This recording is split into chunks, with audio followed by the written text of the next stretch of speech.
అందరికీ శనార్థులు. నేను మీ వాళ్ళు జడ సత్యభామ. మరి గియాల ముచ్చట్లేందో పరి చూద్దాం పర్రి. జయ జయ హే తెలంగాణ జననీ జయ కేతనం, ముక్కోటి గొంతుకలు ఒక్కటైన చేతనం. ఈ రాష్ట్ర గీతం 2.5 నిమిషాలు.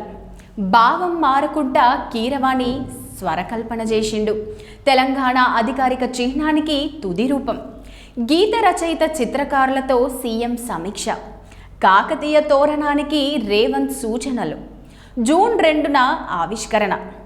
తెలంగాణ రాష్ట్ర గీతం జయ జయ హే తెలంగాణ గీతాన్ని చిన్న చిన్న మార్పులతోనే ఖరారు చేసిరు. తెలంగాణ అస్తిత్వం, ఆత్మగౌరవం ప్రతిబింబించేటట్టు 6 నిమిషాల నిడివితో ప్రముఖ గేయ రచయిత అందశ్రీ రాసిన గీతాన్ని 2 నిమిషాల 30 సెకండ్లు కుదించిర్రు. తెలంగాణ ఔన్నత్యం, భావం, భావోద్వేగం దెబ్బతినకుండా ప్రతి ఒక్కరికి అర్థమయ్యేటట్టు సులువుగా రూపొందించిరు.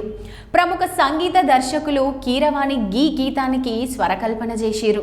అట్లనే తెలంగాణ అధికారిక చిహ్నం తుది రూపం ఖరారు చేసిరు. ప్రముఖ చిత్రకారులు రుద్ర రాజేశం తయారు చేసిన 12 చిహ్నాల్లో ఒకదాన్ని కూడా ఎంపిక చేసిరు. హైదరాబాద్లో అధికారిక చిహ్నం రాష్ట్ర గీతంపై ముఖ్యమంత్రి సమీక్ష నిర్వహించిండు. ఈ సమీక్షలో ఉప ముఖ్యమంత్రి మల్లు భట్టి విక్రమార్క, పర్యాటక శాఖ మంత్రి జూపల్లి కృష్ణారావు, జయ జయ హే గేయ రచయిత అందశ్రీ, సంగీత దర్శకులు కీరవాణి, తెలంగాణ జనసమితి అధ్యక్షులు ప్రొఫెసర్ కోదండరాం, అద్దంకి దయాకర్, సీఎం సలహాదారుడు వేం నరేందర్ రెడ్డి, జేఏసీ నేత రఘు తదితరులు పాల్గొన్నారు. గాల్లే ఉద్యమకారుల మేం కాదా అంటూ ఉద్యమకారులు విమర్శిస్తురు. ఇక ఇది ఇట్లుండగా ఇప్పటికే ఎంపిక చేసిన చిహ్నంలా కొన్ని మార్పులు చేయాలని సీఎం వాళ్ళకి సూచించిండు.